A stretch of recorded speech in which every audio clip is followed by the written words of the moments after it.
दोस्तों, अगर आपसे यह पूछा जाए कि बुद्धि का महत्व ज्यादा है या फिर धन का, मुझे पता है कि आपका जवाब क्या होगा। लेकिन अक्सर बहुत सारे लोगों को यह लगता है कि धन का महत्व ज्यादा है, क्योंकि अगर हमारे पास बहुत ज्यादा धन होगा तो हम जो चाहे वो हासिल कर सकते हैं। तो आज की कहानी हमारी कुछ ऐसी ही बातें आपसे करने वाली है जो यह बताएंगी कि बुद्धि ज्यादा महत्वपूर्ण है या फिर धन। बहुत समय पहले की बात है। कुशालपुर नाम का एक समृद्ध राज्य था। वहां के राजा बहुत धनवान थे। सोना, चांदी, महल, गहने, किसी चीज की कमी नहीं थी। लेकिन उनकी रानी दुर्गावती धन से ज्यादा बुद्धि को महत्व देती थी। रानी हमेशा कहती थी, धन कभी भी खत्म हो सकता है, लेकिन अगर हमारे पास बुद्धि है तो फिर सब कुछ कमा सकते हैं। राजा को यह बात पसंद नहीं थी। वे कहते, धन ही सबसे बड़ा बल है। जिसके पास धन है वही सब कुछ कर सकता है। धीरे धीरे दोनों के विचारों में इतना मतभेद बढ़ गया कि एक दिन राजा ने गुस्से में कहा, अगर तुम्हें लगता है कि बुद्धि ही सबसे बड़ी ताकत है तो साबित करके दिखाओ। आज से तुम इस राज्य से बाहर हो। बिना धन के अपना गुजारा करके दिखाओ। रानी ने शांति से कहा, ठीक है महाराज, मैं अपनी बुद्धि के बल पर अपना जीवन चलाकर दिखाऊंगी। इतना कहकर रानी ने राज्य छोड़ दिया। कुछ दिनों तक वह जंगलों, पहाड़ों और नदियों को पार करती रही। आखिर एक जगह उन्हें रहने योग्य स्थान मिला। वहां उन्होंने एक छोटी सी कुटिया बनाई। लेकिन कुछ ही दिनों में उन्हें समझ आया कि केवल जंगल के फल फूल खाकर जीवन नहीं चल सकता।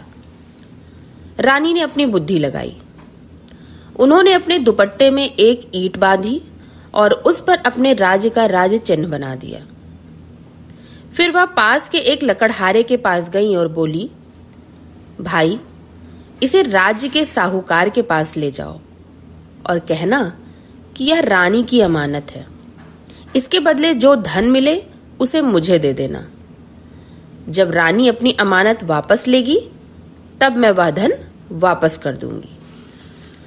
लकड़हारे ने रानी की बात मानी। जब साहूकार ने कपड़े पर राज्य का निशान देखा तो उसने रानी पर भरोसा किया और लकड़हारे को धन दे दिया। रानी ने उस धन से एक छोटा सा व्यापार शुरू किया। धीरे धीरे रानी की बुद्धि और मेहनत से व्यापार बढ़ता गया। कुछ ही वर्षों में वह बड़े राज्य की शासन बन गई।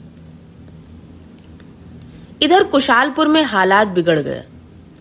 राजा के दरबारियों ने ही उन्हें धोखा दे दिया। उनका सारा धन लूट लिया गया और बाहरी राजाओं ने राज्य पर आक्रमण कर दिया। राजा को अपना राज्य छोड़ना पड़ा।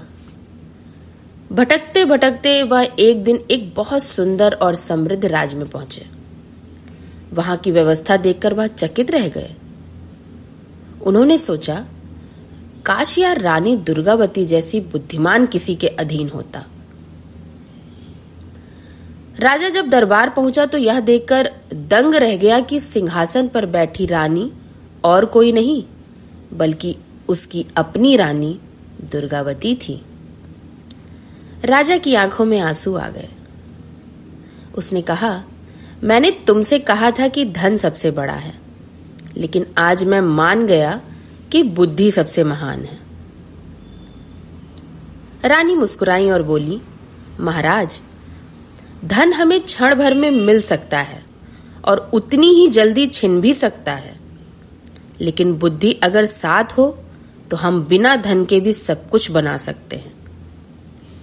उस दिन से राजा और रानी दोनों ने मिलकर राज्य का संचालन किया, जहां धन भी था और बुद्धि का सम्मान भी।